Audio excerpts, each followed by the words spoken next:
मैंने धीरे से कमरे के दरवाजे पर दस्तक दी, फिर गला खंगार कर कमरे में दाखिल हो गया। सामने ही अरूसी जोड़ा पहने खूबसूरत फूलों से सजे हुए बिस्तर पर वो दुल्हन बनी बैठी थी। जब मैंने इसका सिरापा देखा था, एक पल को तो मेरा दिल बेकाबू सा होने लगा था। वो एक अरबी लड़की थी, बेहद हसीन थी, लेकिन मेरी मजबूरी ये थी कि वो मेरी एक दिन की दुल्हन थी। मैं जो कुछ घंटे पहले यहाँ कदम रखने से भी कतरा रहा था, दिल में अजीब और गरीब से वसवसे आ रहे थे और यही सोच रहा था कि आखिर लोग कैसे हलाला करने पर रजामंद हो जाते हैं। लेकिन अब जब खुद इस हसीन दोशीज़ा को देखा तो जैसे पहली ही नजर में इस पर दिल हार बैठा। फिर ऐसे ही दिलासे देकर खुद को समझाने लगा कि इसमें मेरा तो कोई नुकसान नहीं था, मुझे तो इसका दुगना फायदा था। एक तो मेरे अकाउंट में पैसे आ रहे थे, वही दूसरी जानिब सवाब का सवाब था कि मैं मियाँ बीवी के बीच दोबारा से रिश्ता अज़दवाज कायम करने की वजह बन रहा हूँ। खैर, मैंने दरवाजे को लॉक किया और धीरे धीरे कदम उठाता हुआ अपनी एक रात की दुल्हन की जानिब बढ़ने लगा। मेरे कदमों की चाप तो जैसे इसके दिल पर कारी ज़रब चला रहे थे।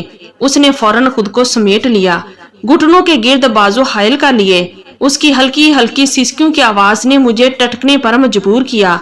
मुझे इसकी सिसकियां सुनाई दे रही थी, वो रो रही थी, वो भी इस बात से बेखबर थी। फिर रोना कैसा? जैसे ही मैं कमरे में दाखिल हुआ था तो वो जैसे बुत बन चुकी थी। मैं बिल्कुल इसके सामने बेड पर जाकर बैठा तो वो फौरन सिमट कर बेड की दूसरी जानिब हो गई। इसका ये अंदाज अब मुझे गुस्सा भी दिलाने लगा था कि भाई अगर इतना ही दूर भागना था तो जरूरत क्या थी हलाला करने की। खैर, मुझे तो अपना काम पूरा करना था जिसके लिए मुझे पैसे दिए गए थे। मैं अगले ही पल इसके करीब हो गया और इस हसीन दोशीज़ा का घूंघट उठाना चाहा तो उसने फौरन मेरा हाथ रोक दिया। कहने लगी, आपको खुदा का वास्ता है, मेरे साथ कुछ भी मत करना। मैं अपने शोहर से बहुत मोहब्बत करती हूँ, बहुत ही नेक और पर्देदार लड़की हूँ। मुझे मेरे शोहर के अलावा आज तक किसी ने नहीं छुआ। मैं कैसे किसी और को वो दर्जा दे सकती हूँ? आप मुझसे दूर रहे। वो हाथ जोड़कर रोने लगी, जबकि अगले ही पल मुझे गुस्सा आ चुका था। कैसी बहकी बहकी बातें कर रही थी वो। मैं कहने लगा, ऐ लड़की, क्या ड्रामेबाजी कर रही हो? तुम्हारी अक्ल पर पर्दा पड़ गया है। मैं तुम्हारा शोहर हूँ। तुम्हारा पहला शोहर तो तुम्हें तलाक दे चुका है और अब तुम मेरी मलकियत हो। तुम पर मेरा हक है और ये नहीं कि मैंने तुमसे जबरदस्ती निकाह किया है। तुमने खुद रजामंदी दी है। तुम होती कौन हो जो मुझे अपने करीब आने से रोको? इस वक्त मेरे जज्बात पूरे अबोताब से जागे हुए थे। मैंने इसे कहा कि मैं तुम पर पूरा इख्तियार रखता हूँ और हलाला कैसे होता है ये तुम भी अच्छे से जानती हो। मेरी बात सुनकर वो बिल्कुल खामोश हो चुकी थी, रोने लगी। मगर अगले ही पल मैंने इसके बंधे हुए हाथ पकड़ लिए। इसके नरम मोमी हाथ तो जैसे मुझे अलग ही दुनिया में ले जा चुके थे। मैंने इसका हाथ थामकर इसे मुंह दिखाई की अंगूठी पहनाना चाही, जो कि इसी के साबका शोहर से मैंने ली थी, क्योंकि अरबियों में यह खास रस्म थी कि बीवी को सबसे पहले मुंह दिखाई में अंगूठी लाजमी पहनाते हैं। वो खामोशी से हर अमल देखती रही। अगले ही पल मैंने इसका घूंघट हटाया तो वो दुल्हन बने खूबसूरत सी गुड़िया मेरे सामने थी। हालांकि रोने की वजह से इसका काजल काफी खराब हो चुका था, लेकिन इसके हसीन रूप पर फैला हुआ वो काजल भी इसके हुस्न को दुबाला कर रहा था। हम पठान भी खूबसूरत ही होते हैं और बला के हसीन हुआ करते हैं, मगर ये अरबी लड़की तो क़यामत ढा रही थी। मैं था भी एक खूबरू मर्द और हुस्न परस्त भी था। इससे पहले कि मैं इसके हुस्न की तारीफ करता, उसने जो इंकशाफात मुझ पर किया, मेरे तो होश उड़ चुके थे। कहने लगी कि इसका साबका शोहर तो इसे कई बार। मैंने पहला कदम इस हाल नुमा कमरे में रखा तो ऐसे लगा जैसे दंदल में धंस चुका हूँ। भले ही ये गलत था, मैं खुद इसके खिलाफ था, मगर मेरी मजबूरियां मुझे यहाँ तक ले आई थी। मेरे चेहरे पर पसीने की बूंदें चमक रही थी। खैर, यहाँ तक आ चुका था तो आगे जाने में भी कोई हर्ज ना था। मुझे यहाँ लाने वाला मेरा दोस्त था। वहाँ एक नजर दौड़ाई तो मुझ जैसे कई नौजवान लड़के आपस में हंस बोल रहे थे। इन्हें तो कोई फर्क ही नहीं पड़ता था। शायद ये भी बतौर सवाब ही हलाला कर रहे थे।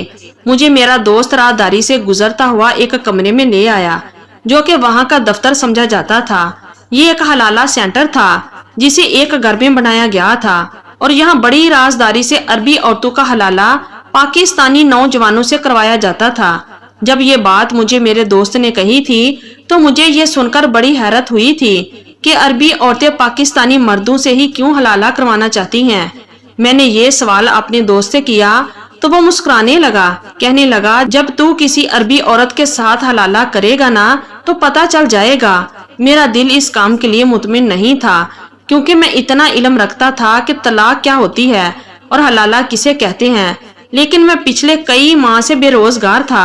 मेरे पास इतने पैसे ना थे कि मैं वापस पाकिस्तान चला जाऊं। इसलिए मैं खुद को इस बात के लिए आमादा करने लगा कि बस इतने पैसों का इंतजाम हो जाए कि वापस पाकिस्तान चला जाऊं। खैर, मैं अपने दोस्त के साथ दफ्तर में दाखिल हुआ तो खिलाफ तवक्का सामने एक बारी जिसामत वाली अरबी खतून बैठी थी, जिसने सर तक पैर नीले रंग का अबाया पहन रखा था और चेहरे पर मेकअप थोपा हुआ था। मेरे दोस्त ने ही मेरी यहाँ रजिस्ट्रेशन करवाई थी। अभी मैं वहीं सर झुकाए बैठा उंगलियां मरोड़ रहा था, क्योंकि मैंने आज तक ऐसा माहौल नहीं देखा था। हमारे पठानों में तो बीवी को कभी तलाक नहीं देते, चाहे कुछ भी हो जाए। हमारे यहाँ तो गैरत का मामला हो जाता है। हम पठान अपनी बीवी पर किसी गैर की नजर भी बर्दाश्त नहीं करते। मैं अपनी ही सोचों में गुम था कि जब धड़ल्ले से दरवाजा खुला, काले बुर्के में एक नौजवान लड़की और एक मर्द अंदर दाखिल हुए, जिन्हें इस अरबी मैडम ने एक जानिब बैठने का इशारा किया। हमसे कहा कि आप लोग बाहर जाएं। हम दोनों वहां से बाहर निकल आए। जिन लड़कों के पास मैं बैठा था वो भी पाकिस्तानी थे। कहने लगा, मैं अब तक 15 हलाले कर चुका हूँ। हर हलाले का मुझे पाकिस्तानी 70,000 मिलता है। मुझे यहाँ काम करते हुए सिर्फ 2 ही माह हुए हैं। ये सुनकर तो मैं हैरत में मुब्तला हो गया कि 15 हलाले। मैं सोचने लगा कि जो कुछ मैंने हलाले के बारे में सुना है, इसमें तो ऐसा कुछ नहीं होता जैसा कि इस हलाले सेंटर में हो रहा था। तभी एक लड़का मुझे बुलाने के लिए आया। मैं जैसे ही दोबारा दफ्तर में दाखिल हुआ तो अरबी मैडम ने हाथ में पकड़ी पेंसिल के इशारे से कहा, ये लड़का हलाले के लिए ठीक रहेगा। वो बुर्के में मलबूस लड़की तो रो रही थी। बार बार साथ बैठे शख्स का बाजू पकड़कर न जाने क्या कहती थी कि वो फौरन इसे घूर कर चुप करवा देता था। मेरे हाथ पांव तो जैसे कांप रहे थे। मेरे लिए ये बड़ा ही मुश्किल था, लेकिन यहाँ जब तक आ चुका था तो पैसों की खातिर हलाला भी करना जरूरी था। मैंने एक नजर इस लड़की को देखा था जब वहां पर एक मौलवी साहब को बुलाया गया। इन्होंने मेरा इस लड़की के साथ निकाह पढ़ा दिया। इसका साबका शोहर वहां सामने बैठा बड़ी ही खुशी से हमें देख रहा था। इसके चेहरे पर अजीब सी चमक थी, जबकि मुझे तो अपने फैसले पर पछतावा हो रहा था कि आखिर मैं यहाँ क्यों हलाले के लिए चला आया। मैंने अभी तक इस लड़की को पर्दे में ही देखा था। जब निकाह नामे पर साइन हो चुके तो वो लड़की फूट फूट कर रोने लगी। इसकी रोती हुई आवाज पर मैंने जैसे ही इसके चेहरे की जानिब ध्यान दिया तो एक पल को पलकें झपकना भूल चुका था। इस कदर खूबसूरत लड़की तो मैंने पूरे पठान कबीले में कहीं नहीं देखी थी। मैं तो जैसे हर चीज से बेगाना इसके चेहरे को फटी फटी नजरों से देखने लगा। वो तो रोते हुए भी गोया कोई गुड़िया लग रही थी। फिर एक नजर सामने बैठे इसके साबका शोहर पर डाली। कैसा शोहर था जो इतनी खूबसूरत बीवी को तलाक दे चुका था। मुझे तो अब इस पर गुस्सा आने लगा था।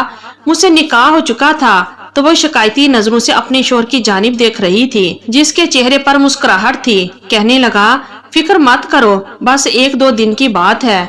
इसके बाद वैसे भी तुमने मेरे पास वापस ही आना है। ये कहते हुए इस शख्स ने मेरे चेहरे की जानिब देखा था। मेरी गैरत पर तो जैसे तमाचा लगा था। मुझे तो अपने वजूद से ही घिन आने लगी थी। यहाँ तो रवायत का मजाक बनाकर रख दिया गया था। भला ऐसे थोड़ी होते हैं हलाले, जैसे यहाँ पर हमारे माशरे में रिवाज बन चुका है, जो कि सिवाय जना के और कुछ भी ना था। मगर मुझ जैसे ही मजबूर लड़के बाज दफा मजबूरी की वजह से ये काम करने पर मजबूर हो जाया करते हैं। बहरहाल वो मेरे साथ एक दिन के लिए रुखसत होकर आ चुकी थी। वो मेरी बीवी थी और मैं इस पर हक रखता था। गुज़श्ता रात मैंने इसे अपना हक वसूल किया था। सुबह हुई तो वो अभी तक सो रही थी। मैं तो वक्त का पाबंद था। अपने वक्त पर सुबह ही उठा, फजर की नमाज अदा की। एक नजर इसके चेहरे पर डाली तो सर झटक दिया। मैंने हमेशा की तरह आज भी नाश्ता खुद ही बनाया था। जब नाश्ता करने बैठा तो तब वो बिस्तर से उठी। मुझे वहीं बैठा देखकर फौरन दुपट्टा ठीक किया। भले ही वो मेरे लिए अभी तक अनजान थी, मगर मैं वक्त का बड़ा ही पाबंद था। मैं कहने लगा, लगता है इन्हीं हरकतों की वजह से तुम्हारे शौहर ने तुम्हें तलाक दी है। औरत जात इतनी लेट उठे तो मर्द को गुस्सा तो आएगा ही। ये सुनकर इसका रंग जर्द पड़ गया। एक मर्तबा फिर आंसू तवातर से बहने लगे। मेरा तंज शायद इसे बर्दाश्त नहीं हुआ था। वो उठकर वॉशरूम में चली गई तो मैंने सोचा कि बस वक्ती लगाव होगा, इसे अपना काम पूरा करके इसको तलाक दे दूंगा। इसीलिए बगैर कोई खुश फहमी पाले इसके साथ सख्त रवैया रख रहा था। मगर जब वो नहाकर आई तो इसका निखरा रूप देखकर मेरा दिल फिर से बेईमान हुआ। मुझे लग रहा था कि मेरा दिल इसकी जानिब खींचा चला जा रहा है। इसे देखकर मुझसे रहा न गया तो मैं सोफे से उठकर इसके पास आ गया और बेसाख्ता इसके गाल से हिलाने ही लगा था कि वो फौरन 2 कदम पीछे हटी। कहने लगी, हलाला आप कर चुके हैं, इसलिए मुझसे दूर रहें। मैंने इसे गौर से देखा। एक ही रात में वो मुझे कितनी अपनी अपनी लगने लगी थी कि मेरा जी चाहा कि मैं अपनी बात से फिर जाऊं। मेरा दिल इसका मुतमनी होने लगा। मैं सोचने लगा कैसे यहाँ पर आने वाले नौजवान मुसलमान होते हुए एक रात के हलाले के लिए मान जाते हैं, जबकि ऐसा कोई भी तरीका शरीयत में मौजूद नहीं है। अभी मैं यही सोच रहा था कि दरवाजे पर दस्तक हुई। इस लड़की ने फौरन से दरवाजा खोला तो सामने हलाला सेंटर की इंचार्ज खड़ी थी। कहने लगी, चलो अच्छा है कि तुम दोनों उठ गए, मेरे ऑफिस में आओ ताकि बाकी की कार्रवाई भी हो सके। जो कुछ इस औरत ने मुझे रात को अपने शोहर के बारे में बताया था, मैं सोच चुका था कि मुझे क्या करना है। जैसे ही मैं ऑफिस में पहुंचा, इस औरत का शोहर कुर्सी पर बैठा था। मुझे देखकर मुस्कुराया, लेकिन वो लड़की अपने शोहर को देखकर बेसाख्ता रोने लगी। वो बेइख्तियार होकर इसके साथ लग गई। ये देखकर तो मुझे बहुत जोर का झटका लगा। इस वक्त वो औरत मेरी ज़ौजियत में थी, एक पठान की बीवी थी। इसकी हिम्मत कैसे हुई किसी के साथ लाकर रोए। मैंने तेज कदम बढ़ाए, बाजू से पकड़कर उम्मे मरियम को इसके साबका शोहर से पीछे किया। ये देखकर इसका शोहर गुस्से से मुझे घूरने लगा। कहने लगा, ये क्या बदतमीजी है। मैंने कहा, ये हमारा बीवी है, हमारा गैरत है। जब तक ये हमारा निकाह में है हम इसको तुम्हारे पास नहीं छोड़ सकता। कहने लगा, ठीक है, मैं डिवोर्स पेपर्स अपने साथ लाया हूँ, साइन करो और अपने पैसे उठाओ। मैंने कहा, जैसा हलाला तुम कर रहे हो ऐसा शरीयत में नहीं है। मुझे ये लड़की अच्छी लगी है, मैं इसे तलाक नहीं देना चाहता। मेरी बात सुनकर हलाला सेंटर की इंचार्ज औरत और वो अरबी नौजवान गुस्से में मुझ पर बरस पड़े कि तुम्हारी हमसे यही बात तय हुई थी कि तुम एक रात गुजारोगे और अगली ही सुबह तलाक हो जाएगी, और इसके पैसे तय हुए थे। मैंने कहा, मैं पठान हूँ, हमारे पठानों में ऐसा नहीं होता। हम औरत की सौदेबाजी नहीं करते। हम या तो मर जाते हैं या मार देते हैं, लेकिन अपनी गैरत का सौदा नहीं करते। मेरी बात सुनकर वो अरबी नौजवान परेशान हो गया। वो इंचार्ज मुझे दूसरे कमरे में ले गई। कहने लगी कि तुम अपने पैसे बढ़ा लो, मैं इस अरबी से ज्यादा पैसे ले दूंगी, लेकिन देखो ये मेरा कारोबार है, तुम बात से फिर नहीं सकते। तुम्हें हर हाल में उम्मे मरियम को तलाक देनी होगी। मैंने कहा, मैं नहीं दूंगा, और अगर तुम लोगों ने दोबारा ये बात कही तो मैं पुलिस में जाऊंगा कि तुम लोग खुफिया तौर पर पाकिस्तानी नौजवानों को पैसों का लालच देकर एक गैर शरई काम करवाते हो। ये सुनकर इस औरत की रंगत फक पड़ गई। वो मेरी मिन्नत समाजत करने लगी। फिर कहने लगी, अच्छा ऐसा करते हैं कि तुम 1 महीना उम्मे मरियम के साथ रह लो, अगर इसके बाद तुम्हारा दिल भर जाए तो बेशक तुम इसे तलाक दे देना, इसका शोहर तुम्हें इतने ही पैसे दे देगा। वो अरबी इंचार्ज औरत शायद ये समझ रही थी कि मुझे शायद वक्ती खुमार है, जो कुछ वक्त गुजरने के साथ खत्म हो जाएगा, लेकिन मेरे लिए ये मेरी गैरत की बात थी। वो औरत कहने लगी कि 1 माह की अलहदा रहाइश भी वो मुझे देगी। मैं इस बात पर राजी हो गया, क्योंकि फिलहाल मैं खाली हाथ था। अगर उम्मे मरियम को अपने साथ रखता भी तो कहाँ रखता, मेरे पास रहाइश का भी इंतजाम नहीं था। लेकिन मैं सोच चुका था कि 1 महीने में कुछ भी करके मैं पैसों का इंतजाम करूंगा और उम्मे मरियम को अपने साथ पेशावर ले जाऊंगा। वो इंचार्ज मुझे वहीं कमरे में छोड़कर चली गई। आधे घंटे बाद वापस आई, लेकिन बेहद परेशान थी। कहने लगी, इसीलिए मैं पठानों को इस काम के लिए नहीं रखती। अगर तुम्हारी जगह कोई और होता तो पैसे लेकर बात खत्म कर देता, लेकिन तुम लोग हर बात में गैरत को लेकर आ जाते हो। तुम्हारे दोस्त ने तुम्हारी जमानत दी थी, लेकिन तुम तो। फिर कहने लगी, मैंने बड़ी मुश्किल से इसके शोहर को राजी किया है। तुम्हारे लिए इसके शोहर ने एक फ्लैट किराए पर लिया है, लेकिन देखो 1 महीने तक तुम उम्मे मरियम को छोड़ दोगे। मैंने इस इंचार्ज औरत के सामने हामी नहीं भरी थी, क्योंकि जो बात उम्मे मरियम ने मुझे अपने शोहर के बारे में बताई थी मैं इसे किसी कीमत पर भी इसके साबका शौहर के पास नहीं छोड़ सकता था। इसे एक रात में जो राज मैंने जाना था, मैं एक इंसान होने के नाते कभी भी उम्मे मरियम को इस गुनाहों की दलदल में नहीं फेंक सकता था। बेशक वो बापर्दा थी, हया वाली थी, अपने शौहर के अलावा किसी दूसरे मर्द के तस्वर से भी कांपती थी, लेकिन वो शरीयत से ला इल्म थी। वो अरबी शख्स जो इसके साथ मोहब्बत के नाम पर जो कुछ करता था वो एक नाजायज अमर था। मैं इस अरबी औरत के साथ इसके फ्लैट में रहने लगा, लेकिन वो मुझसे हर वक्त डरी सहमी सी दूर दूर रहती थी। लेकिन मैं फासलों का कायल ना था। मैं जब भी इसके करीब आता वो रोने लगती, कहती तुम क्यों मुझे छोड़ नहीं देते, तुम नहीं जानते वो शख्स इस बात का बदला मुझसे कैसे लेगा। वो मुझे बहुत मारेगा, कहेगा कि तुमने ऐसा जादू किया था इस पठान पर कि उसने तुम्हें तलाक नहीं दी, तुम मेरे बाजू पर जले हुए निशानात देख चुके हो। वो अरबी मुझसे जुनूनी मोहब्बत करता है, शक्की भी है, जरा सी बात पर मुझ पर शक करके इल्जाम लगाता है, फिर तलाक दे देता है। तलाक देने के बाद बिना हलाले के ही मुझसे रिश्ता जोड़ लेता है, कहता है कि इससे कुछ नहीं होता। इस बार इसने मुझे बहुत लोगों के सामने तलाक दी थी, इसलिए दुनिया को दिखाने के लिए हलाला करवाने के लिए राजी हो गया। मैंने कहा तुम्हें क्या लगता है जो जिंदगी तुम इस शख्स के साथ जी रही हो वो जायज है? मेरे सवाल पर वो चुप हो गई, कहने लगी मैं एक गरीब लड़की हूँ, वो अरबी मुझे यतीम खाने से निकाह करवा के ले गया था, मैं अगर इसे छोड़ दूंगी तो कहाँ जाऊंगी, इसलिए मैं मजबूरन खामोश हो जाती थी। वो कभी तो मेरे साथ इतना अच्छा हो जाता था कि जैसे इसके लिए मैं कोई बहुत ही कीमती असासा हूँ, और कभी वो ऐसी हवानियत पर उतरता है कि मैं तड़प के रह जाती थी। वो मुझे कई बार तलाक दे चुका है, लेकिन कहता है कि यूं तलाक नहीं होती, क्योंकि मैं गुस्से में था। मैंने कहा कि मैं बहुत दीनदार इंसान नहीं हूँ, लेकिन मैं ये जानता हूँ कि बेशक गुस्सा हराम है, लेकिन गुस्से में दी गई तलाक हो जाती है, क्योंकि वो शख्स इतना होशमंद होता था कि इसे मालूम होता था कि वो तुम्हें तलाक दे रहा है। तुम अगर इस शख्स के साथ ऐसी ही जिंदगी गुजारना चाहती हो तो तुम्हारी मर्जी है। जो शख्स तुम्हें एक बार ठीक से नहीं बसा सका वो तुम्हें बाद में कैसे बसाएगा। मैं क्या करूं? अगले ही रोज मैं इसे खाना काबा ले गया।